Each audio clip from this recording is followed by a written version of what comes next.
दोस्तों स्वागत है आपका मेरे YouTube चैनल इंग्लिश बाबू पर। और आज मैं फिर हाजिर हूँ आपके साथ एक नई स्टोरी लेकर। और दोस्तों आज की जो स्टोरी है बहुत ही मज़ेदार कहानी है, सुनकर आपको बहुत मज़ा आएगा।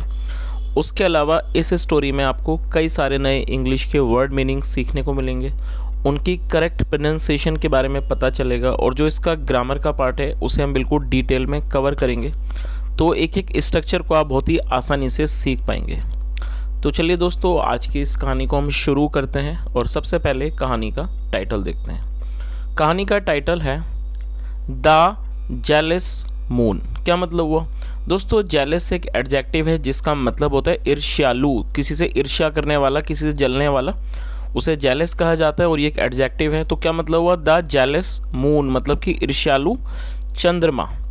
तो दोस्तों ये आज की इस कहानी का टाइटल है, शीर्षक है, और अब मैं इसे पढ़ना शुरू करता हूँ। आपसे रिक्वेस्ट है आप इसे बिल्कुल ध्यान से सुने और यदि आपको कोई नया वर्ड या फिर ग्रामर का नया स्ट्रक्चर देखने को मिले तो आप उसे नोट भी ज़रूर करें। तो चलिए इसको शुरू करते हैं। The night sky was decorated with the moon and stars. क्या मतलब हुआ दोस्तों? ये जो हमारा वाक्य है ये सिंपल पास्ट का वाक्य है। जब किसी भी वाक्य में वॉज या वर का प्रयोग किया जाता है हेल्पिंग वर्ब के रूप में और साथ में कोई भी नाउन या फिर एडजेक्टिव को लेके वाक्य बनाया जाए तो इस तरह का जो वाक्य है वो सिंपल पास्ट का वाक्य कहलाता है। और यहाँ वॉज का प्रयोग किया गया हेल्पिंग वर्ब के रूप में। तो इसका क्या मतलब हुआ? The night sky, night sky मतलब कि जो रात्रि का जो आकाश था, स्काई मतलब कि आसमान था, वॉज डेकोरेटेड वो सजा हुआ था, with the moon and stars चांद और सितारों से। तो इस पूरी लाइन का क्या मतलब हुआ? The night sky was decorated with the moon and stars मतलब कि जो रात्रि का जो रात का आसमान था, आकाश था, वो सजा हुआ था चांद और सितारों से। ऑन द अर्थ मतलब कि ज़मीन पर, पृथ्वी पर, द पीपल स्लेप्ट साउंडली। और दोस्तों ये जो हमारा वाक्य है साउंडली एडवर्ब है जिसका मतलब होता है अच्छे से, अच्छी तरह से। द पीपल स्लेप्ट साउंडली जो लोग थे वो अच्छे से सोए। वाइल सम सेटअप जबकि जो कुछ थे वो सेटअप वो बैठे, setup and admired the moon. और एडमायर का मतलब होता है प्रशंसा करना, एंड एडमायर्ड द मतलब जो उनमें से कुछ थे वो बैठे एंड एडमायर्ड द मून और उन्होंने चांद की तारीफ की, प्रशंसा की। चलिए आगे देखिए। तो आप इस वर्ड को नोट कर सकते हैं। एडमायर का मतलब होता है किसी की प्रशंसा करना, तारीफ करना, और उन्होंने चांद की, चंद्रमा की प्रशंसा की। चलिए आगे देखिए। The moon proudly announced. और प्राउडली एडवर्ब है जिसका मतलब होता है घमंड से या फिर गर्व से, और अनाउंस का मतलब होता है घोषणा करना।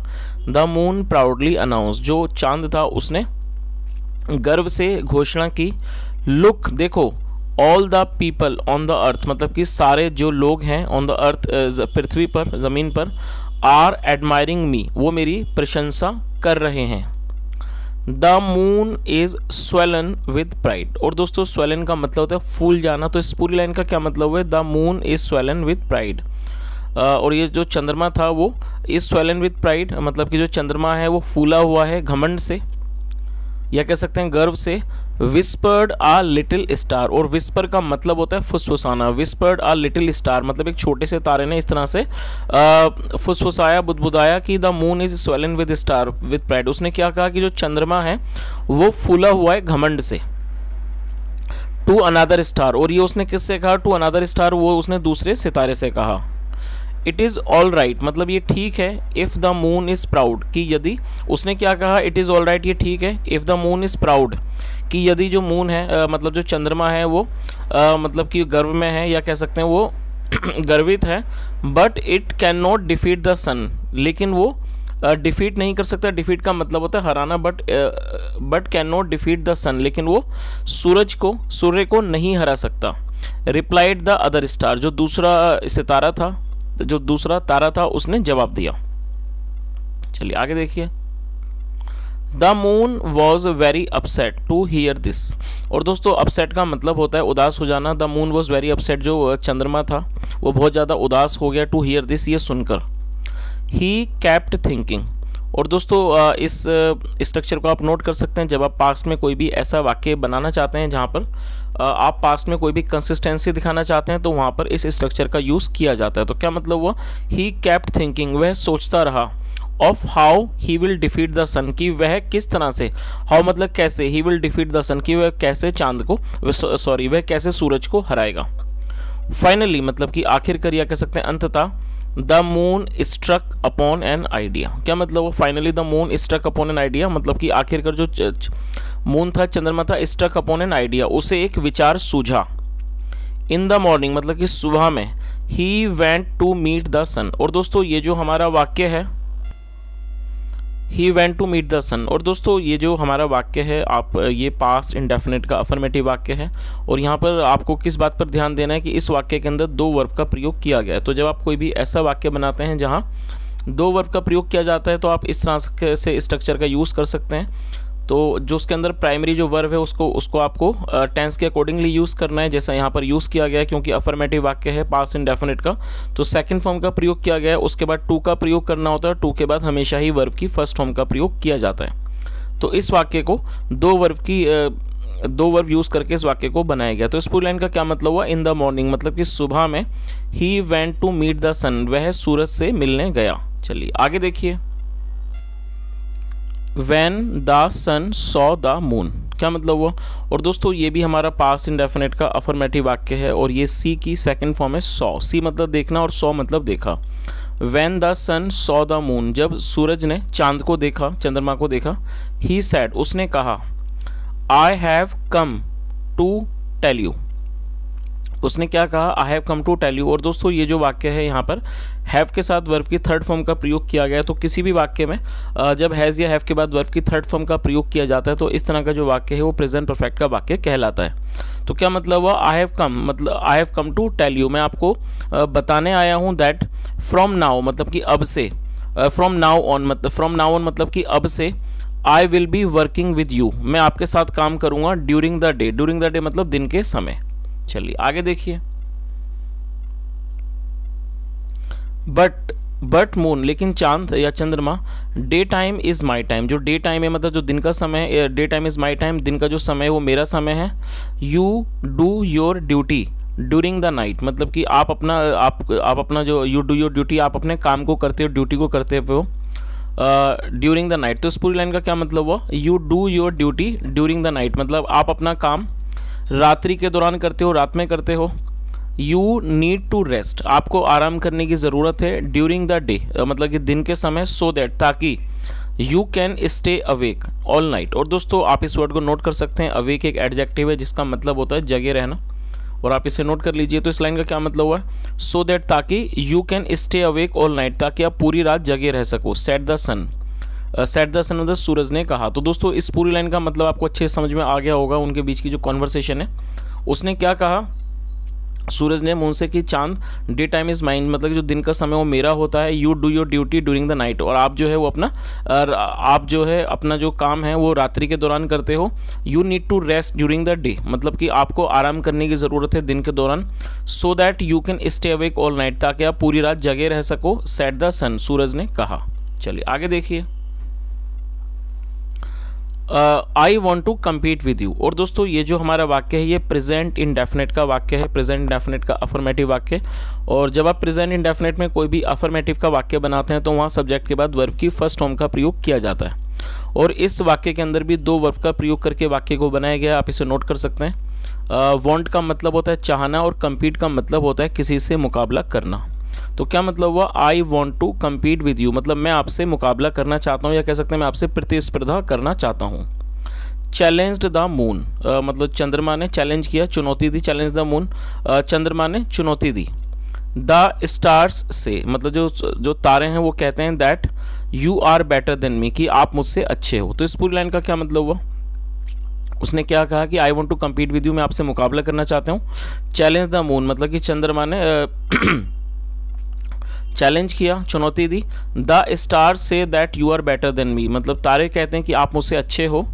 आई वॉन्ट टू प्रूव, और यहाँ भी दो वर्ब का प्रयोग किया गया। प्रूव का मतलब होता है साबित करना। आई वॉन्ट टू प्रूव मैं साबित करना चाहता हूँ, टू देम उनको, that it is not true, कि ये सच नहीं है। तो इस पूरी लाइन का क्या मतलब हुआ, I want to prove to them that it is not true, मतलब मैं उन्हें ये साबित करना चाहता हूँ कि ये सच नहीं है। बट लेकिन हाउ विल वी फाइंड, लेकिन हम ये कैसे पाएंगे that out, how will be find that out, और हम इस चीज़ का कैसे पता लगाएंगे। और दोस्तों फाइंड आउट का मतलब होता है पता लगाना। आस्क्ड द सन, सूरज ने पूछा। I will stay here with you, मतलब मैं यहाँ आपके साथ रुकूंगा। वी विल देन सी, फिर हम देखेंगे। Who is liked more by people, कि किसे लोगों के द्वारा ज़्यादा पसंद किया जाता है। यू और मी, मतलब आप या मैं। दिस वे, मतलब इस तरह से। वी विल नो, हमें पता लग जाएगा। हु इज़ ग्रेटर, मतलब कि कौन महान है। चलिए आगे देखिए। Replied the moon, replied the moon मतलब कि चंद्रमा ने जवाब दिया। The sun laughed and said, the sun laughed and said मतलब कि जो सूरज था वो हंसा और उसने कहा।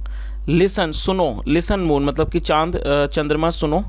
माई glow is stronger than yours, क्या मतलब हुआ। और दोस्तों यहाँ पर ये जो हमारा वाक्य है, इस वाक्य के अंदर एक सुपरलेटिव डिग्री का यूज़ किया गया है, और ये स्ट्रॉन्ग की सेकंड सुपरलेटिव डिग्री है। स्ट्रॉन्ग का मतलब होता है मजबूत या फिर ताकतवर, और ये सेकंड डिग्री है। तो आप इसे नोट कर सकते हैं। और आपको यहाँ पर एक और चीज़ नोट करनी है, जब दो लोगों की तुलना के लिए देन का प्रयोग किया जाता है तो उसकी स्पेलिंग होती है THAN, और इसका मतलब होता है से। तो इस पूरी लाइन का क्या मतलब हुआ, लिसन मून मतलब कि चंद्रमा सुनो। My glow is stronger than yours, मतलब जो मेरा ग्लो है, मतलब जो मेरी चमक है, इज़ स्ट्रॉन्गर देन योर्स, वो आपकी चमक से ज़्यादा स्ट्रॉन्ग है, ज़्यादा मजबूत है। People will not be able to see you at all, क्या मतलब हुआ। People will not be able to see you मतलब लोग आपको नहीं देख पाएंगे। एट ऑल, बिल्कुल भी। When I shine in the sky, जब मैं आसमान में चमकूंगा। तो दोस्तों इस पूरी लाइन का क्या मतलब हुआ, सूरज ने क्या कहा कि लिसन मून मतलब चंद्रमा सुनो। My glow is stronger than yours, जो मेरी चमक है वो आपसे ज़्यादा है।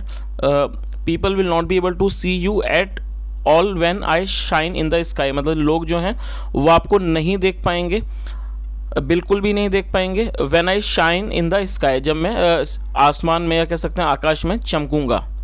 बट लेकिन the moon was not willing to listen to the sun, और दोस्तों विलिंग का मतलब होता है किसी चीज़ की इच्छा करना, और आप इसे नोट कर सकते हैं। तो इस लाइन का क्या मतलब हुआ, but the moon was not willing to listen to the sun, लेकिन जो चंद्रमा था वॉज नॉट विलिंग, उसकी इच्छा नहीं थी टू लिसन, सुनने की, टू द सन, सूरज को। तो इस पूरी लाइन का क्या मतलब हुआ कि but the moon was not willing to listen to the sun, लेकिन जो चंद्रमा था उसका सूरज की बात सुनने का मन नहीं था या उसकी इच्छा नहीं थी। The moon stayed in the sky, और ये जो मून था, चंद्रमा था, स्टेड इन द स्काई, वो आसमान में, आकाश में रहा। ड्यूरिंग डे टाइम मतलब कि दिन के समय। And as the sun had warned, और दोस्तों यहाँ पर हैड के साथ वर्ब की थर्ड फॉर्म का प्रयोग किया गया है। तो जब भी किसी वाक्य में हेड के साथ वर्ब की थर्ड फॉर्म का प्रयोग किया जाता है, इस तरह का जो वाक्य है वो पास्ट परफेक्ट का वाक्य कहलाता है। तो क्या मतलब हुआ, एंड और as the sun had warned, जैसे कि सूरज ने चेतावनी दी थी। नोबडी ग्रीटेड हिम, और ग्रीट का मतलब होता है अभिवादन करना। नोबडी ग्रीटेड हिम, किसी ने भी उसका अभिवादन नहीं किया। चलिए आगे देखिए। एवरीवन ग्रीटेड द सन, मतलब हर किसी ने सूरज का अभिवादन किया। By the time it was evening, by the time मतलब by the time it was evening, शाम के समय तक। द मून वॉज डिसअपॉइंटेड, जो चंद्रमा था वो निराश हो चुका था। चलिए दोस्तों, अब इस कहानी का जो मॉरल है वो भी एक बार देख लेते हैं।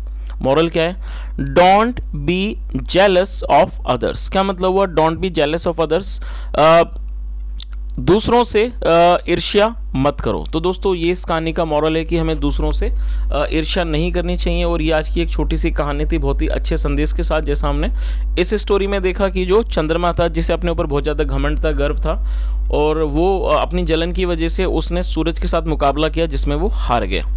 और दोस्तों इस कहानी का जो मॉरल है वो भी हमें यही शिक्षा देता है कि हमें दूसरों से नहीं जलना चाहिए, ईर्ष्या नहीं करनी चाहिए।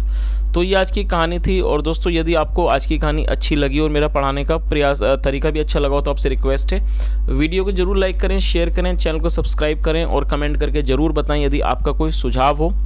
यहाँ तक सुनने के लिए thank you so much. Have a nice day and bye.